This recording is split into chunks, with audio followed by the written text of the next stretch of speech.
Hi, நான் உங்கள் RV kitchen. இன்றைக்கி ஆர்வி கிச்சனில் ஒரு சாம்பார் ரெசிபி தாங்க பார்க்க போகிறோம். அதுக்கு ஒரு பாத்திரத்தில் 2 டேபிள் ஸ்பூன் ஆயில் போட்டுக்கலாம். ஆயில் நல்லா சூடாயிடுச்சுங்க. ஒரு 1/4 டேபிள் ஸ்பூன் கடுகு போட்டுக்கலாம். கூடவே ஒரு 1/2 டேபிள் ஸ்பூன் சீரகம் போட்டுக்கலாங்க. கடுகு சீரகம் நல்லா பொரியுதுங்க. ஸ்டவ்வை சிம் பண்ணிக்கலாம். அதுக்கப்புறம் ஒரு 1/2 டேபிள் ஸ்பூன் வெந்தயம் போட்டுக்கலாங்க.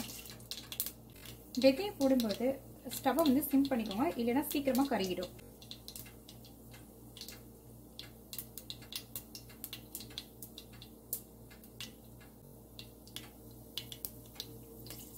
வெந்தயம் நல்லா பொரிய ஆரம்பிக்குதுங்க. இப்போ 2 காஞ்ச மிளகாய் எடுத்துருக்கேன், அதை கிள்ளி போட்டுக்கலாம்.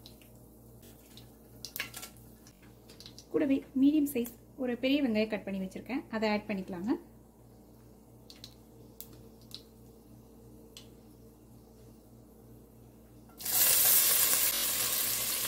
கூடவே ஒரு கொத்து கருவேப்பிலை எடுத்துருக்கேன், அதையும் ஆட் பண்ணிக்கலாம்.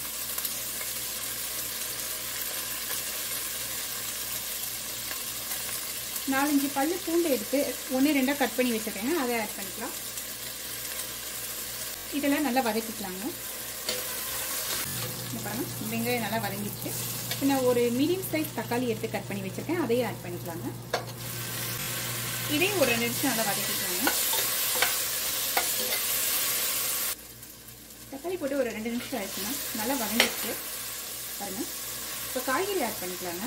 இதில் பார்த்தீங்கன்னா நான் முள்ளங்கி, கேரட், வாழைக்காய், கத்திரிக்காய், முருங்கைக்காய், இந்த மாதிரி ஒரு 5 வகையான காய்கறி எடுத்துருக்கேன். உங்கள்கிட்ட என்னென்ன காய்கறி இருக்கோ, எதுக்கு சாம்பாருக்கு ஆட் பண்ணணுமோ அதை ஆட் பண்ணிக்கோங்க.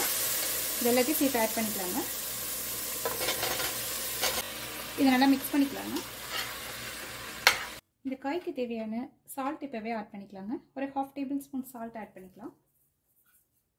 ஒரு 1/4 டேபிள் ஸ்பூன் மஞ்சள் தூள் ஆட் பண்ணிக்கலாங்க.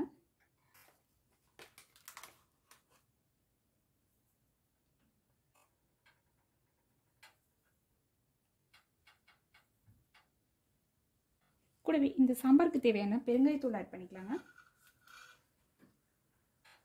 மசாலா பொருள் போடுறதுக்கு முன்னாடி ஸ்டவ்வை சிம் பண்ணியாச்சுங்க. நல்லா மிக்ஸ் பண்ணிக்கலாங்க. இந்த காய்க்கு காய் வேகிற அளவுக்கு தண்ணி ஊற்றிக்கலாங்க. நான் அதில் ஒரு 2 கப்பு ஆட் பண்ணுறேங்க. நல்லா மிக்ஸ் பண்ணிக்கலாங்க. நல்லா மிக்ஸ் பண்ணி வச்சுங்க. மூடி போட்டு மூடிடலாம். ஒரு 10 மினிட்ஸ் கழிச்சு பார்க்கலாங்க. மூடி போட்டாச்சுங்க. இப்போ ஸ்டவ்வை மீடியம் ஃப்ளேம் வச்சுக்கலாம். ஒரு 10 மினிட்ஸ் கழிச்சு பார்க்கலாங்க. காய்கறி வெந்துக்கிட்டு இருக்குங்க. அதுக்குள்ளே இந்த சாம்பாருக்கு தேவையான பருப்பு வேக வச்சிடலாங்க. இந்த கப்பில் 1 கப் பருப்பு, துவரம் பருப்பு எடுத்து 2 தடவை வாஷ் பண்ணிவிட்டு 3 விசில் போட்டு எடுத்து வச்சுக்கலாங்க. அப்பப்போ இடையில நல்லா மிக்ஸ் பண்ணி விட்டுருங்க. செக் பண்ணிக்கலாங்க காய்கறி வெந்துருச்சான்னு.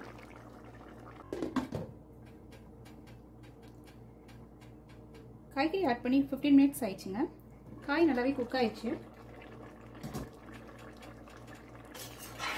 நல்லா மிக்ஸ் பண்ணிக்கலாங்க. பார்த்தீங்கன்னாவே தெரியும் காய்கறி நல்லாவே குக் ஆயிடுச்சுங்க. நம்ம ஆட் பண்ண கத்திரிக்காய், வாழைக்காய், கேரட், முருங்கைக்காய் எல்லாமே நல்லாவே குக் ஆயிருக்கு. ஸோ இப்போ நம்ம வேக வச்ச பருப்பு ஆட் பண்ணிக்கலாங்க. இதையும் நல்லா மிக்ஸ் பண்ணிக்கலாம். ஒரு 2 நிமிஷம் நல்லா கொதிக்கிடுங்க. பருப்பு ஆட் பண்ணி நம்ம சாம்பார் பருப்பு ஆட் பண்ணி ஒரு 2 நிமிஷம் ஆயிடுச்சுங்க. நல்லா மிக்ஸ் பண்ணிக்கலாம். இதை பாருங்கள், இப்படி திக்காக இருக்குன்னு உடனே தண்ணி ஆட் பண்ணிடாதீங்க. நம்ம புளி தண்ணி ஆட் பண்ணுவோம் இல்லைங்களா, அதுக்கப்புறம் பார்த்துட்டு கன்சிஸ்டன்சியை பார்த்துட்டு உங்களுக்கு தேவைப்பட்டால் இன்னும் கொஞ்சம் தண்ணி ஆட் பண்ணிக்கோங்க. உடனே தண்ணி ஆட் பண்ணிடாதீங்க, ரொம்ப தண்ணி ஆகிடும் சாம்பார். இப்போ புளி தண்ணி ஆட் பண்ணிக்கலாங்க. ஒரு சின்ன புளி, லெமன் சைஸ் அளவு புளி எடுத்து 10 நிமிஷத்துக்கு முன்னாடி ஊற வச்சேன், அதை ஆட் பண்ணிக்கலாம்.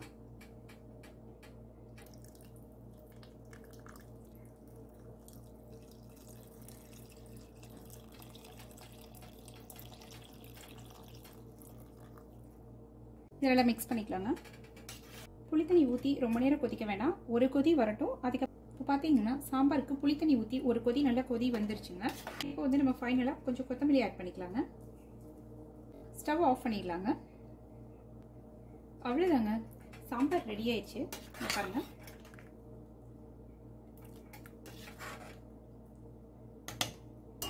அடுத்து கீரை கூட்டு பண்ணிக்கலாங்க.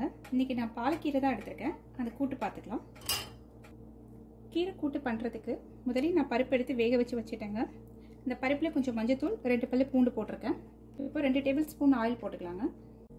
ஆயில் நல்லா சூடாயிடுச்சுங்க. 1/4 டேபிள் ஸ்பூன் கடுகு போட்டுக்கலாம். ஒரு 1/4 டேபிள் ஸ்பூன் சீரகம் போட்டுக்கலாங்க.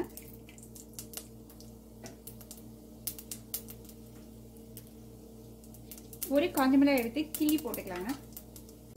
கடுகு, சீரகம், காஞ்ச மிளகாய் எல்லாம் நல்லா பொரியுதுங்க. இப்போ ஒரு சின்ன வெங்காயம் எடுத்து மீடியம் சைஸ் வெங்காயம் எடுத்து கட் பண்ணி வச்சிருக்கேன். 1/2 வெங்காயம் அதையும் ஆட் பண்ணிக்கலாங்க. கூடவே ஒரு 6 பல்லு பூண்டு எடுத்து சின்ன சின்னதாக கட் பண்ணிட்டு அதையும் ஆட் பண்ணிக்கலாம். நல்லா வதக்கிக்கலாங்க. வெங்காயம் நல்லா வதங்கிடுச்சுங்க. பாருங்க, வெங்காயம் நல்லா வதங்கிடுச்சு. இப்போ நம்ம ஒரு சின்ன சைஸ் தக்காளி எடுத்து கட் பண்ணிட்டு அதை ஆட் பண்ணிக்கலாம். இதையும் நல்லா மிக்ஸ் பண்ணிக்கலாங்க. தக்காளி நல்லா வதங்கிறதுக்கு ஒரு 1/4 டேபிள் ஸ்பூன் சால்ட் ஆட் பண்ணிக்கலாங்க. 1/4 டேபிள் ஸ்பூன் ஆட் பண்ணுறேன். நல்லா மிக்ஸ் பண்ணிக்கலாம். இப்போ இந்த கீரை கூட்டுக்கு தேவையான மசாலா ஆட் பண்ணிக்கலாங்க. அதுக்கு முன்னாடி ஸ்டவ்வை சிம் பண்ணிக்கலாம். 1/4 டேபிள் ஸ்பூன் மஞ்சள் தூள் ஆட் பண்ணிக்கலாங்க. ஒரு 1/2 tablespoon chilli powder add பண்ணிக்கலாங்க. 1/2 டேபிள் ஸ்பூன் கொத்தமல்லி பவுடர் ஆட் பண்ணிக்கலாங்க. நல்லா மிக்ஸ் பண்ணிக்கலாங்க. கூடவே கொஞ்சம் பெருங்காயத்தூள் ஆட் பண்ணிக்கலாங்க. எல்லாத்தையும் நல்லா மிக்ஸ் பண்ணிக்கலாம். நம்ம போட்ட மசாலா அந்த ரா ஸ்மெல் போகிறதுக்காக ஒரு 1/2 கப் தண்ணி ஆட் பண்ணிக்கலாங்க. ஸ்டவ் வந்து பார்த்தீங்கன்னா மீடியம் ஃப்ளேம் வச்சுக்கலாம். 2 நிமிஷம் நல்லா கொதிக்கிடுங்க. மசாலா நல்லா கொதிக்க ஆரம்பிச்சிருச்சுங்க. இப்போ நான் கீரை கட் பண்ணி வச்சுருக்கேன். ஒரு 4 to 5 டைம்ஸ் நல்லா வாஷ் பண்ணிவிட்டு கட் பண்ணி வச்சுருக்கேன். இதை ஆட் பண்ணிக்கலாங்க. நல்லா மிக்ஸ் பண்ணிக்கலாங்க. ஒரு 5 மினிட்ஸ் போதுங்க கீரை குக் ஆகுறதுக்கு. ரொம்ப நேரம் தேவைப்படாது. ஒரு 5 மினிட்ஸ் நல்லா குக் ஆகுதுங்க.